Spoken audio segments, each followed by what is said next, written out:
Hi friends, welcome back to my channel cook with Swami. இன்றைக்கி நம்ம super and டேஸ்டியான ஒரு ரெசிபி தான் பார்க்க போகிறோம். என்னென்னு பார்த்தீங்கன்னா, கேபேஜ் வச்சு மஞ்சூரியன் வந்து எப்படி பண்ணுறதுன்னு பார்க்கலாம். ரொம்ப சிம்பிளான ரெசிபி தான். வீட்டில் இருக்க பொருட்கள் வச்சு ஈஸியாக வந்து நம்ம பண்ணிடலாம். ஈவினிங் ஸ்நாக்காக கொடுத்தனா குழந்தைங்க ரொம்ப என்ஜாய் பண்ணி சாப்பிடுவாங்க. இந்த சூப்பரான மஞ்சூரியன் ரெசிபி எப்படி பண்ணுறதுன்னு பார்க்கலாம். ஃப்ரெண்ட்ஸ், ஃபஸ்ட் டைம் சேனல் பார்க்குறவங்க லைக் பண்ணுங்கள், கமெண்ட் பண்ணுங்கள், ஷேர் பண்ணுங்கள், சப்ஸ்கிரைப் பண்ண மறந்துடாதீங்க. சப்ஸ்கிரைப் பண்ணிட்டு பெல் பட்டனை கிளிக் பண்ணுங்கள். இப்போ வாங்க இந்த சூப்பரான வீடியோக்குள்ளே போகலாம். நான் வந்து பாதி கேபேஜ் அளவுக்கு எடுத்திருக்கேன். இதில் வந்து பார்த்திங்கன்னா இந்த 65 மசாலா, அதுக்கப்புறம் தனியாத்தூள், உப்பு, கார்ன்ஃப்ளவர் மாவு, மைதா மாவு நான் வந்து சேர்த்து நான் லைட்டாக வந்து மிக்ஸ் பண்ணி வச்சுருக்கேன். ஃப்ரெண்ட்ஸ் பாருங்கள், நான் அதே வீடியோ வந்து கட் ஆகிடுச்சிருந்து, அதனால் நான் என்னென்ன சேர்த்துருக்கேன்னு ஃபஸ்ட்டு வந்து சொல்லிடுறேன். கார்ன்ஃப்ளவர் மாவு, மைதா, அதுக்கப்புறம் மிளகாய்த்தூள், தனியாத்தூள், அதுக்கப்புறம் 65 மசாலா, இது எல்லாமே நம்ம வந்து சேர்த்துருக்கோம். ஃபஸ்ட்டு இதை நல்லா வந்துட்டு கலந்து விட்டுருங்க. ஏன்னா கேபேஜ்லேயே வந்து பார்த்திங்கன்னா தண்ணி வந்து விடும். அதனால் தண்ணி நிறைய வந்து நம்ம ஊற்றிடக்கூடாது. ஃபஸ்ட்டு இதை நல்லா வந்து ஜென்டிலாக மிக்ஸ் பண்ணி எடுத்துக்கணும். நம்ம அழுத்தி பேசைய கேபேஜ்லேருந்தே வந்து பார்த்திங்கன்னா தண்ணி வந்து வர ஆரம்பிக்கும். நம்ம கொஞ்சம் கொஞ்சமாக தண்ணி தெளித்து தான் பிசைய போகிறோம். பாருங்கள், இந்த மாதிரி லைட்டாக தண்ணி தெளிச்சுட்டு அதுக்கப்புறமா நம்ம அழுத்தி பிசையும் போது நமக்கு கேபேஜில் இருக்க தண்ணியெலாம் வந்துட்டு வெளியே வர ஆரம்பிக்கும். இந்த அளவுக்கு நமக்கு வந்து இருக்கும். இது நல்லாவே டைட்டாக வந்து நம்ம பிசைஞ்சு எடுத்துக்கலாம். அப்போ தான் நமக்கு மஞ்சூரியன் வந்து உருட்டுறதுக்கு கரெக்டாக வரும். நம்ம தண்ணி நிறைய ஊற்றிட்டோன்னா அந்த ஷேப் வந்து வராமல் போயிடும். பாருங்கள், இந்த மாதிரி நல்லா வந்து அழுத்தம் கொடுத்து பிசைய ஆரம்பிச்சிக்கலாம். நம்ம இது ஒரு 5 நிமிஷம் நம்ம நல்லா வந்து அழுத்தம் கொடுத்து பிசையணும். ஃப்ரெண்ட்ஸ் பாருங்கள், அப்போ தான் நமக்கு உருட்டுறதுக்கு கரெக்டாக வரும். இப்போ பார்த்திங்கன்னா நான் உருட்டி காட்டுற பாருங்கள், இந்த மாதிரி உருட்டுறதுக்கு கரெக்டாக வரணும். அந்த அளவுக்கு நம்ம ரெடி பண்ணி எடுத்துக்கணும். ஃபஸ்ட்டு வந்துட்டு கொஞ்சம் கொஞ்சமாக எடுத்து விரலில் இந்த மாதிரி வந்துட்டு நம்ம உருட்டி நம்ம எல்லா மஞ்சூரியனுமே ரெடி பண்ணி வச்சுக்கலாம். ரொம்ப தண்ணியாக இருக்கக்கூடாது, இந்த மாதிரி கொஞ்சம் ட்ரையாக தான் இருக்கணும். அப்போ தான் நமக்கு பொரிச்சு எடுக்கும்போது ரொம்ப வந்து சூப்பராக இருக்கும் கன்சிஸ்டன்சி. இப்போ எல்லாமே நான் வந்து உருட்டி ரெடி பண்ணி வச்சுட்டேன் பாருங்கள். இப்போ எண்ணெய் வந்து ஊற்றியாச்சு. எண்ணெய் நல்லா வந்து காஞ்சதுக்கப்புறம் நம்ம மஞ்சூரியனை பொரிச்சிக்கலாம்.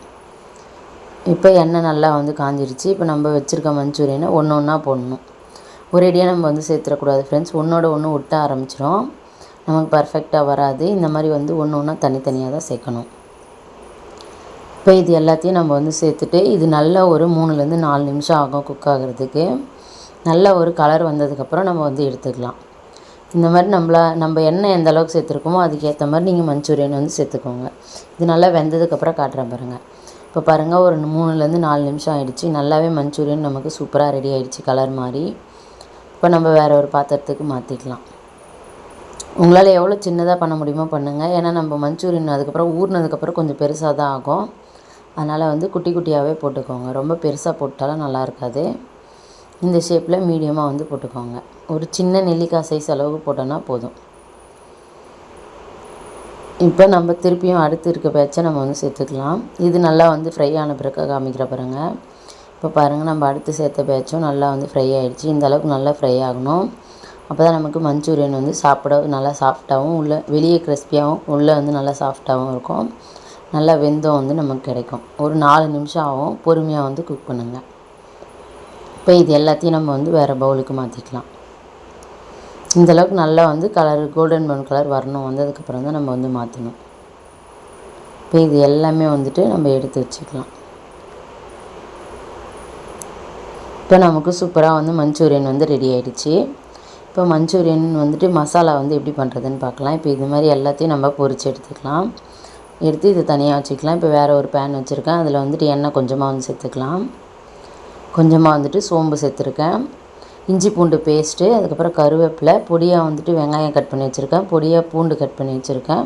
பச்சை மிளகாய், சாஸ் வந்து பார்த்திங்கன்னா சில்லி சாஸு, அதுக்கப்புறம் வந்துட்டு சோயா சாஸு, டொமேட்டோ சாஸ், இது 3 வந்து நான் எடுத்திருக்கேன். இப்போ நல்லா வந்து காஞ்சதுக்கப்புறம் நம்ம சோம்பு வந்து லைட்டாக வந்து போட்டிருக்கோம். அந்த சோம்பு நல்லா வந்து பொரிஞ்சு வரணும். இப்போ கருவேப்பிலை சேர்த்துக்கலாம். சோம்பு பொரிஞ்சிச்சு. இப்போ நம்ம கருவேப்பிலை சேர்த்தாச்சு. கருவேப்பிலை சேர்த்து நல்லா வந்து வதக்கிக்கோங்க. அது நல்லா பொரிஞ்சு வந்ததுக்கப்புறம் நம்ம அடுத்தடுத்த பொருட்கள் சேர்க்கலாம். இப்போ எல்லாமே பொரிஞ்சு வந்துருச்சு. இப்போ நம்ம பொடியாக கட் பண்ணி வச்சுருக்க வெங்காயம், பூண்டு 2த்தையும் சேர்த்துக்கலாம். எவ்வளோ பொடியாக கட் பண்ண முடியுமோ வெங்காயத்தையும் பூண்டையும் வந்து பொடியாக கட் பண்ணிக்கோங்க. அப்போ தான் டேஸ்ட்டு சூப்பராக இருக்கும். இப்போ இது நல்லா வதங்கினதுக்கப்புறம் காட்டுறேன். ஒரு 2 நிமிஷம் ஆகட்டும்.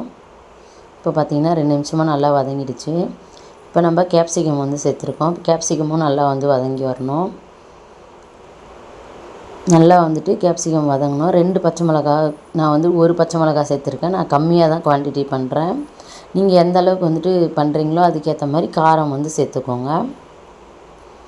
இப்போ இது எல்லாத்தையும் நல்லா வந்து கலந்து விட்டுறலாம்.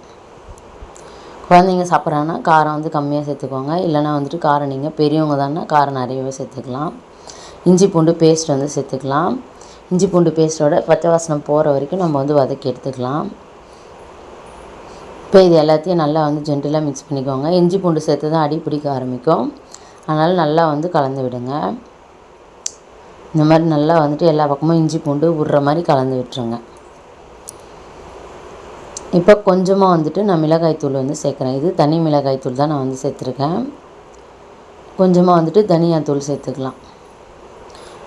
இது ஸ்பைசஸ் எல்லாமே உங்கள் காரத்துக்கு ஏற்ற மாதிரி சேர்த்துக்கோங்க. கொஞ்சமாக வந்துட்டு உப்பு, நம்ம ஆல்ரெடி வந்துட்டு இது மஞ்சூரியனில் உப்பு சேர்த்துருக்கோம். அதனால் இந்த கிரேவிக்கு தேவையான அளவுக்கு மட்டும் உப்பு சேர்த்தோன்னா போதும். உப்பு வந்து பார்த்துட்டு சேர்த்துக்கோங்க. இப்போ நம்ம கொஞ்சமாக வந்து டொமேட்டோ கெச்சப் சேர்த்துக்கலாம். டொமேட்டோ கெச்சப் சேர்த்தாச்சு. இப்போ சோயா சாஸ் வந்து கொஞ்சமாக சேர்த்துக்கலாம். சில்லி சாஸ் வந்து கொஞ்சமாக சேர்த்துக்கலாம். உங்ககிட்ட இந்த மாதிரி சாஸ் எதுவும் இல்லை அப்படின்னாலும் ஒன்றும் பிரச்சனை இல்லை. தக்காளி வந்து ஒரு 2 தக்காளியை நல்லா மிக்ஸி ஜாரில் அடிச்சுட்டு அதுக்கப்புறம் சேர்த்துக்கோங்க. தக்காளியோட பச்சை வாசனை போகிற வரைக்கும் குக் பண்ணுங்கள். அப்போது வந்து பார்த்திங்கன்னா நமக்கு சாஸோட டேஸ்ட் வந்து ஃப்ளேவரும் நமக்கு வந்து கிடச்சிடும். சாஸ் போட்டால் தான் அந்த ஃப்ளேவர் வரும்ன்றது கிடையாது. என்கிட்ட இருந்ததுனால நான் வந்து யூஸ் பண்ணேன். உங்ககிட்ட இல்லைன்னா ஒன்றுமே பிரச்சனை இல்லை. நீங்கள் தக்காளி வந்து அரைச்சி சேர்த்துக்கோங்க. இப்போ கார்ன்ஃப்ளவர் மாவில் கொஞ்சமாக வந்துட்டு நம்ம தண்ணி சேர்த்துட்டு அதை நல்லா வந்துட்டு கரைச்சிக்கலாம். நல்லா வந்து கரைச்சிட்டு நம்ம இந்த வெங்காயம் எல்லாமே வதக்கியிருக்கோம் இல்லைங்களா, அதில் வந்து சேர்த்துக்கலாம். இப்போ கார்ன்ஃப்ளவர் மாவு இதில் வந்து சேர்த்துக்கலாம். சேர்த்துட்டு இது நல்லா வந்து கலந்து விடுங்க. நல்லா ஒரு கிரேவி கலருக்கு வரணும். இப்போ பாருங்கள் ஒயிட்டாகவே இருக்க மாதிரி இருக்குது. அந்த கலர் வந்து நல்லா சேஞ்ச் ஆகிற அளவுக்கு இதை வந்து குக் பண்ணிக்கலாம். நம்ம கலந்து விட்டுகிட்டே இருக்கணும். கார்ன்ஃப்ளவர் மாவு கரைச்சி ஊற்றுனதுக்கப்புறம் இல்லைனா வந்து அடி பிடிக்க ஆரம்பிக்கும். இப்போ பார்த்திங்கன்னா நல்ல ஒரு கிரேவி கலருக்கு மாறிடுச்சு பாருங்கள். இப்போ நம்ம பொரித்து வச்சுருக்க மஞ்சூரியன் எல்லாத்தையும் சேர்த்துக்கலாம். மஞ்சூரியன் எல்லாத்தையும் சேர்த்துட்டு ஒரு 2 நிமிஷம் நம்ம குக் பண்ணால் போதும். சூப்பரான டேஸ்டியான நமக்கு மஞ்சூரியன் வந்து ரெடி ஆகிடும் ரெஸ்டாரண்ட் ஸ்டைலில். இப்போ நல்லா வந்து கலந்து விட்டுருங்க.